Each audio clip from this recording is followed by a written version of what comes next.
pagi. Apa kabar? Baik.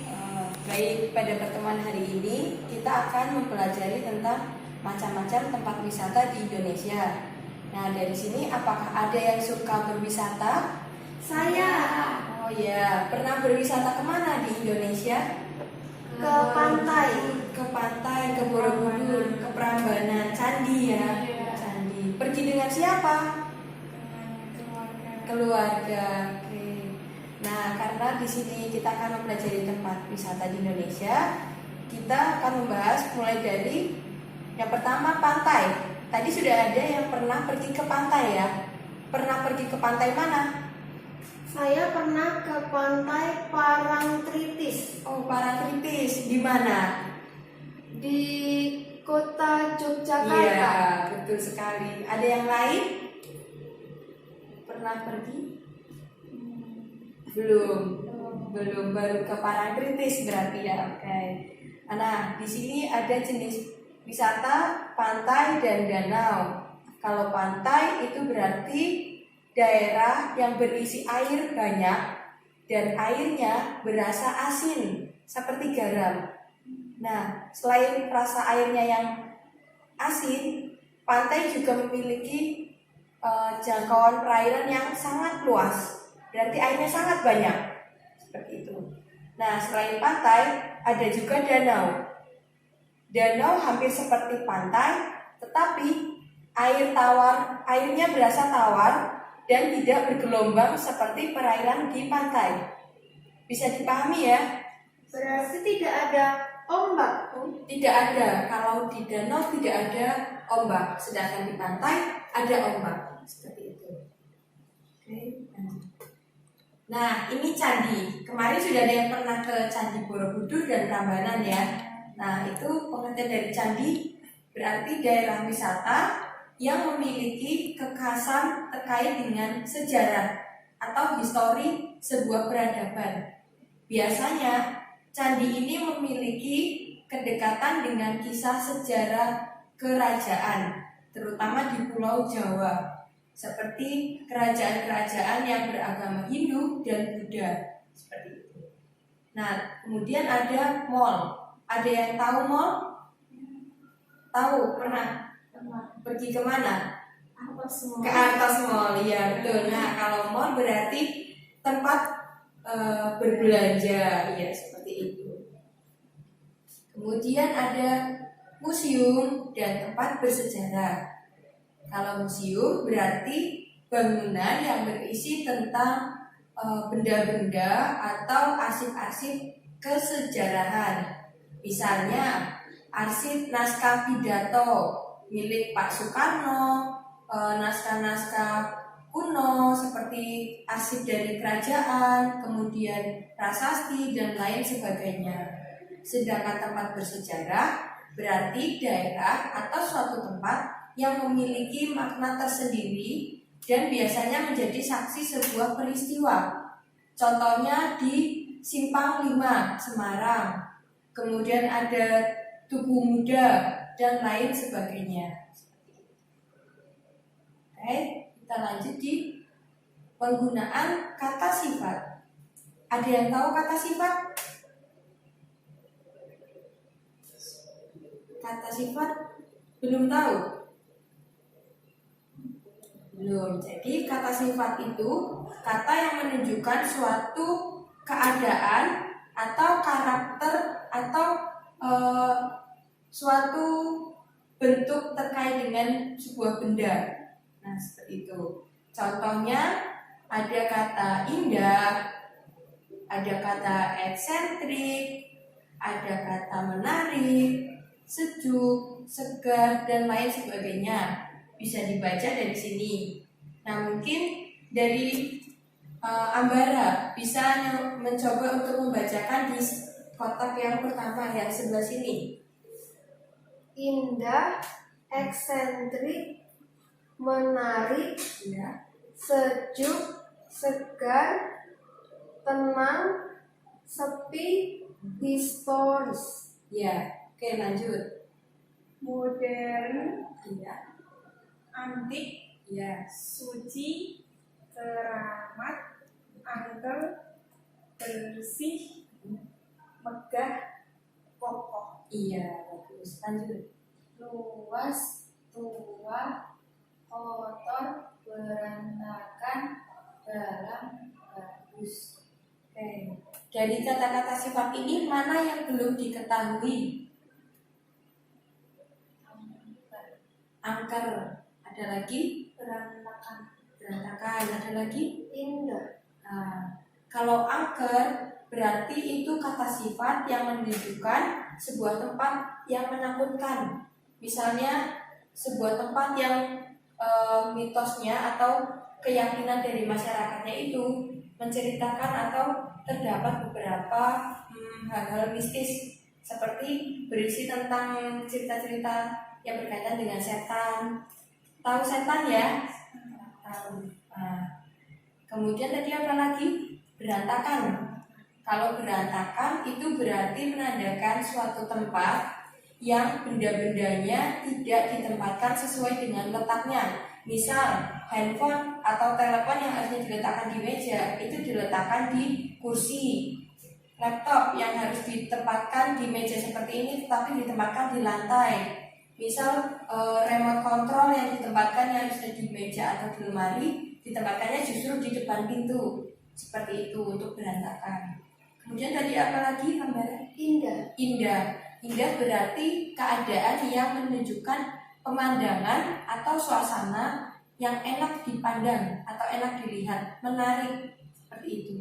Sudah paham ya?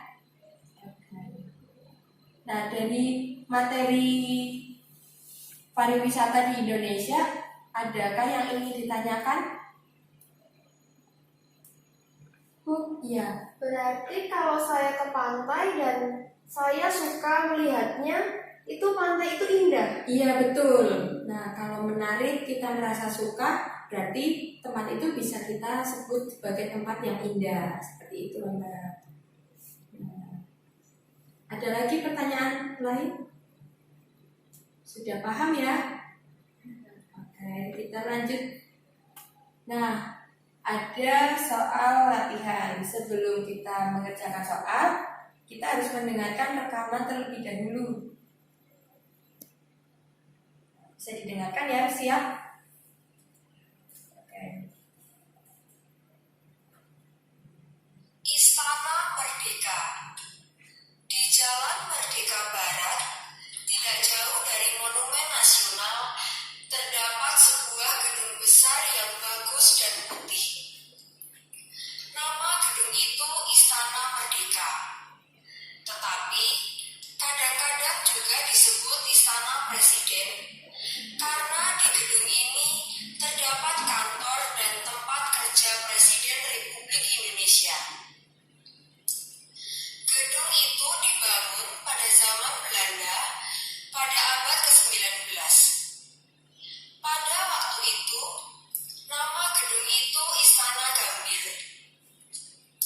Gedung itu digunakan untuk pertama kali oleh Presiden Republik Indonesia ketika Presiden Soekarno dan keluarganya tiba di Jakarta dari Yogyakarta pada tanggal 28 Desember tahun 1949 sesudah Indonesia mendapat kemerdekaannya.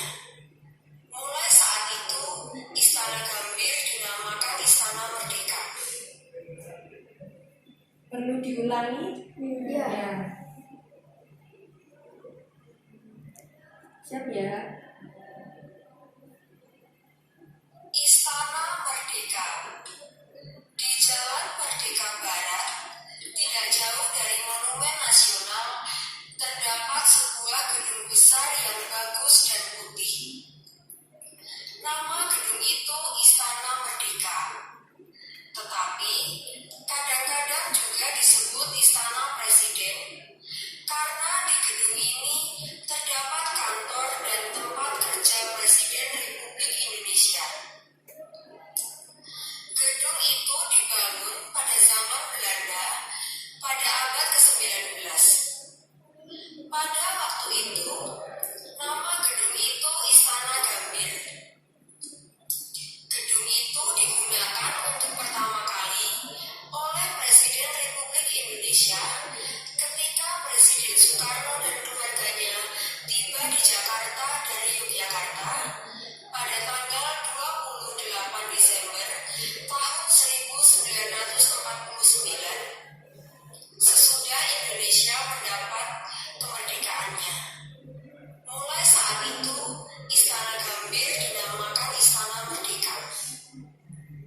Sudah? Apakah perlu diulangi sekali lagi? Iya. Sekali lagi ya. Baik.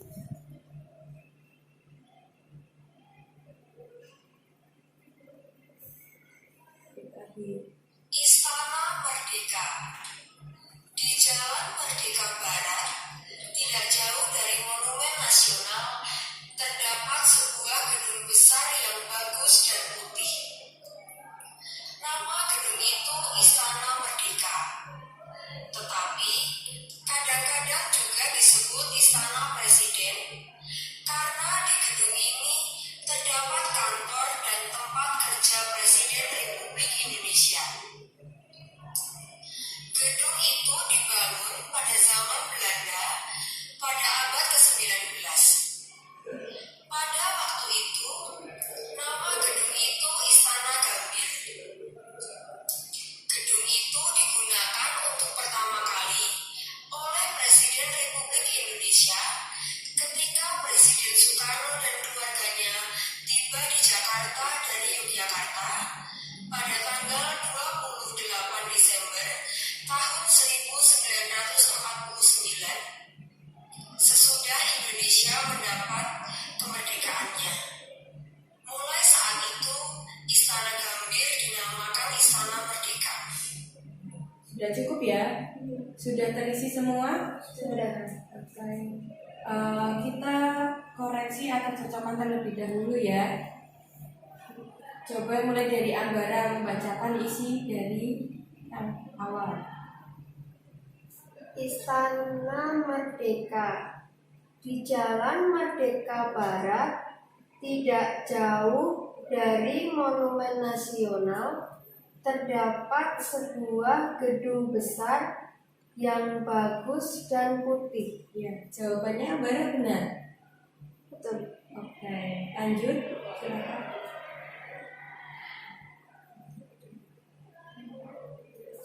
Nama gedung itu Istana Merdeka. Tetapi kadang-kadang juga disebut Istana Presiden karena di gedung itu terdapat kantor dan tempat kerja Presiden Republik Indonesia. Ya. Apakah jawabannya benar? Benar. Ya. Lanjut. Gedung itu dibangun pada gedung itu dibangun pada zaman Belanda pada abad ke-19. Ya. Pada waktu itu, nama gedung itu Istana Gambir. Ya, jawabannya apakah betul? Ya. Betul. Lanjut.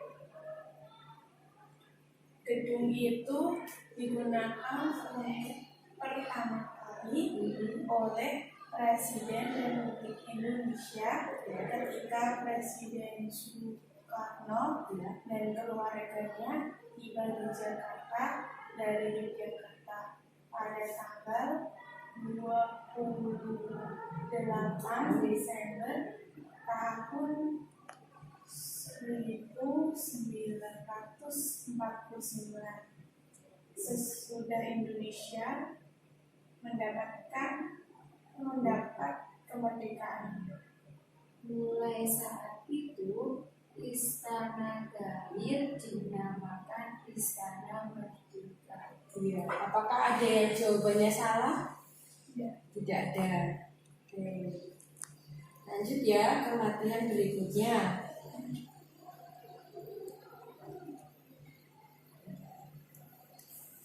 Nah, siapa yang ingin membacakan terlebih dahulu? Siapa? Ya, boleh. Baca terlebih dahulu ya. Ya, Ya. liburan di Bandung. Ya. Akhir minggu lalu, saya dan teman-teman jalan di Bandung. Kami pergi naik angkot. Pertama kami berkunjung ke pabrik kopi Aroma. Di sana kami melihat proses membuat kopi. Sesudah itu kami pergi ke gedung Asia Afrika dan melihat-lihat. Terakhir kami pergi ke Saung Angklung Pujo. Kami menonton pertunjukan angklung dan berfoto. Kami suka sekali dapat berlibur pada akhir minggu kami. Akhir minggu kami menyenangkan, tetapi juga melelahkan. Ya. Sebelum lanjut ke soal-soal, dari bacaan ini apakah ada kosakata baru yang ingin ditanyakan? Saya, Iya, angklung itu alat musik yang dari bambu itu bukan? iya betul sekali. Nah, Ambara saya pernah pernah melihat? melihatnya. Pernah memainkan belum? Tidak, saya hanya melihat. Ya, di mana melihatnya?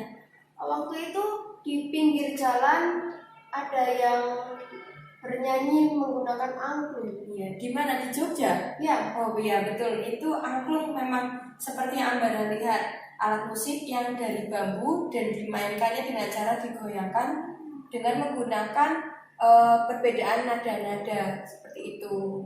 Berarti Ambara pernah melihat ya? Pernah. Dan pernah mendengarkan? pernah. Oke.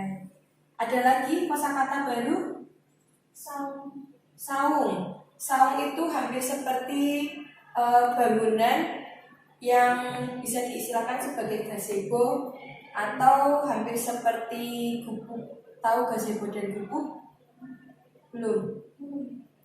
Pernah pergi ke tempat yang di tepi sawah yang seperti bangunan ada atapnya tetapi tidak memiliki tembok dan biasanya bertiangkan bambu. Nah seperti itu kurang lebih saung. Paham ya? Ada lagi? Tidak ada. Kita lanjut ke soal berikutnya ya.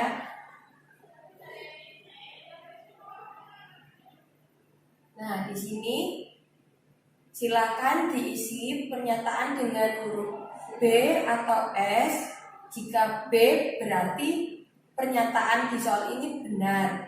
Tetapi jika memilih S berarti pernyataan yang ada di soal itu salah atau tidak sesuai dengan teks yang tadi dibacakan. Seperti itu. Bisa dimulai ya. Silakan, selamat mengerjakan.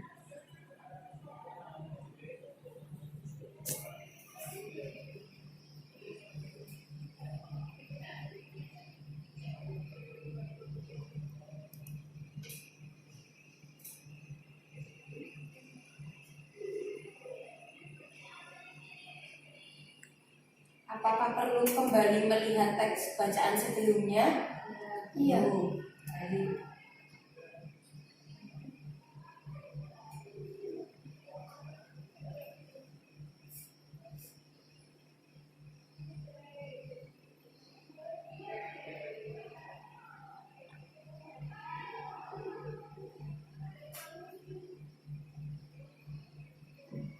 Sudah?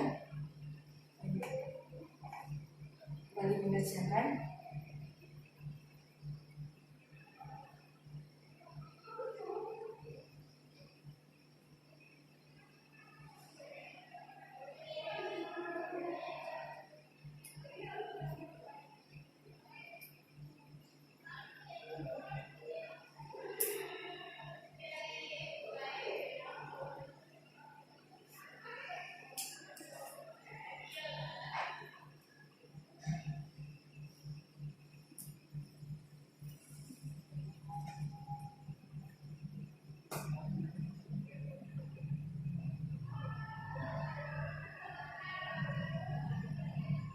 Apakah sudah selesai? Sudah. Bisa kita koreksi kembali. Coba mulai dari Ambara.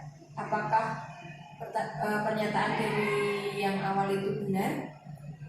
Ya, benar. Ya, sudah tepat ya. Dan dilanjut. Benar. Oke. Itu benar. Benar. Kembali ke Ambara.